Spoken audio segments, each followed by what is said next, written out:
Hey, I am Nor, and this is DERESUTE for Dummies. Look, I'm not saying that any of you are dumb, it's just a catchy name, okay? Anyways, this is a new video series where I try to explain different parts of the Idolmaster Cinderella Girls Starlight Stage so that you can understand the game better.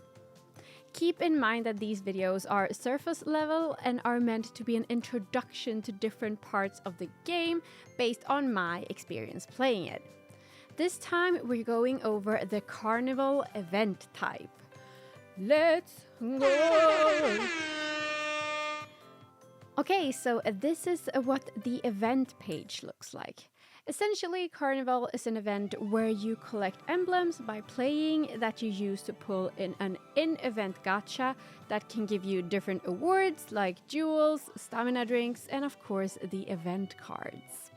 So let's start by clicking this little castle here, which is the gacha, and check it out. So here we have the gacha page. The gacha has different boxes that you can see here.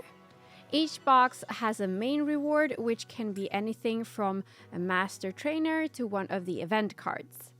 When you have pulled the main award, the game will ask if you'd like to reset the box, which will move you forward to the next box.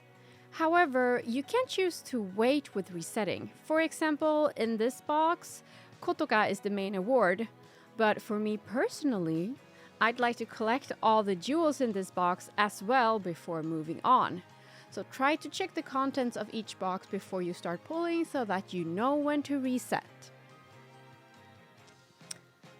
So, how do you collect emblems for the gacha then? Well, there are two ways. So let's start with the obvious one, which is of course to play the events. If you take a look at the event map, you can see there are different booths all over. Each of these booths have different themes that you have to follow when playing a song. These themes are usually things like play with cute idols, play with passion idols, play with cool idols, play with a vocal team, play with a team that has high life, and so on. The booths are slightly different for each carnival, so unfortunately I can't translate them all, but they are roughly the same each time, and you can easily use something like the camera function of Google Translate for each booth. For example, here is the second booth, which wants you to use only cute idols to play a song. So let's set it up. First, you want to press here to select your team. I already have a few teams set up, so I'm just going to scroll to one of my cute themes. There we go. And then I just have to choose the song and then play. With every booth you play, that unit will be locked to that booth and you can't use those cards for the time being. Up in the corner here, we have the live voltage gauge, which will fill up with every booth you play. Once you have filled it up to the max, you will move up one carnival rank, and all the units that were previously locked in a booth will once again be set free. By playing the booths and raising your rank, you will also get emblems to pull in the gacha.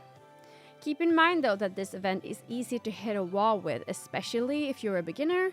However, if you have issues with raising your rank beyond a certain point, you can easily just keep spamming one booth over and over again, because every play does give you gacha emblems.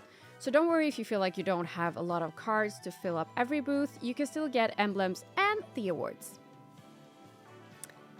And last but not least, we have something that is super important in every event type, which is Eigyo, or sales, or business, jobs, whatever you want to call it.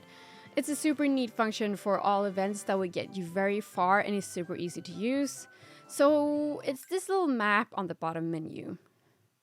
You just press one of these big pink buttons and it will take you to a map of Japan. I will explain Eigyo more in detail later if you'd like to, but for now let's focus on how to use it for the Carnival event. We want to find the event-specific missions, and they are usually 90% of the time the ones with the highest number. In this case, it's 11 because I've already done a few of them. So I'm going to press that, As you can see, these all have evento written at the end here and a little carnival emblem. So those are the ones that we want to do. Usually I scroll to the bottom and make sure I do the 10-hour ones. They are 7 hours for me because I use something called peace style, but they should be 10 hours for you. Then I press one of them and just choose the osusume button right here. Then follow all the big pink buttons and voila! Look at them go! Then I just do the same with the other two to fill them all up. You can finish your Aegyo without waiting if you press the pink button, but that uses stamina, so I usually just restart them each morning and evening and let them run. When they're done, you have a bunch of gacha emblems for the events, which is very nice. They reset every day, so you can use them every day during the whole event. And I think that's it for now. Please let me know if you have any other questions about Carnival or the game in general, and I will do my best to answer. I will go through each event type in the game, at least that is my goal, but if there's something else you'd like me to go over, I will try my best. Please don't forget to subscribe and all that for more Idolmaster content. This has been Nor. Thank you for watching!